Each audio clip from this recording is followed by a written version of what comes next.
26 апрель 2022.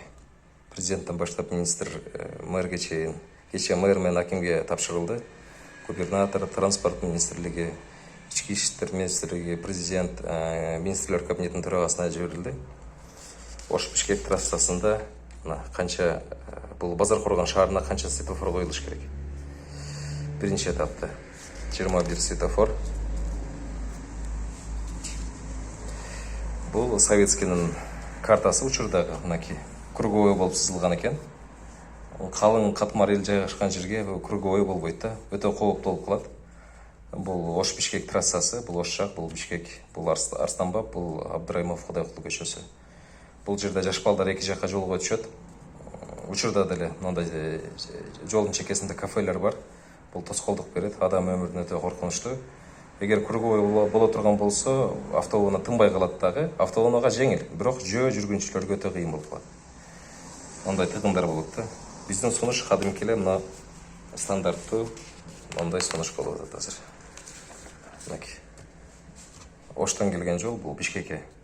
Бул Арстанбаб, бул ошол Абдырайымов Кудайкулу көчөсү.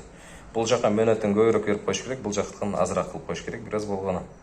Ошол бул жолдон келгендер бул пешеходдон өтө беришет. Бул жак бул беттен өткөндөр бул жака. Ошентип адам өмүрүнө коркунуч азаят. Эгер мындай боло турган болсо, өтө кооптуу болот. Ким круговойго кирип алса, ошол главный болот, анан айлампада жүрө берет, анан чыгат. Жөө жүргүнчүлөргө орун калбай калат экен да. Бул жака кылабыз да, жөө жүргүнчүлөргө. Адамдар бул жака барбайт да, зеригишет. Андан көрө ушул круговойдон кесип өтүп кетели дешет да. Ошон үчүн бул өтө кооптуу. Бул жерден кылабыз дейт. Өтө алыс болуп калат. Жаш балдар ага чыдабайт, сабыры жок, жолдон чуркай ийиши мүмкүн. Ошон үчүн бул болбойт бизге. Ошон үчүн өкмөткө сунуш ушул Абдырайымов кеңеш айылынан ушул кадимки эле мына стандартный эме керек, бизге жол керек. Европада көрдүк, мындай стоп линияда сенсорный чувствительный аппараттар бар экен. Машина келгенде бет жагын ондай кызыл тосуп калат экен да, экран. Эгерде машина тийсе штраф болот ага. Ошондой.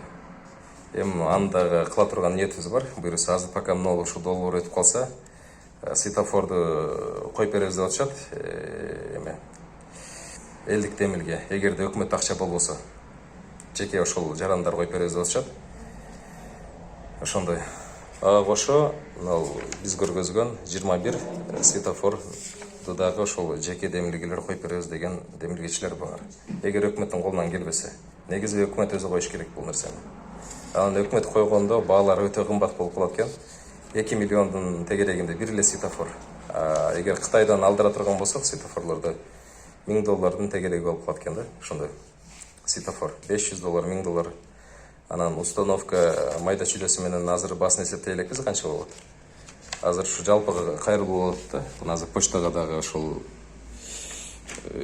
Бишкекке жөнөтүп атабыз биз каттарды. Ошол президентке, министрлерге, мына местный аким, мэрлерге өзүбүз бул жака жеткиздик кече. Алар макулдугун беришти.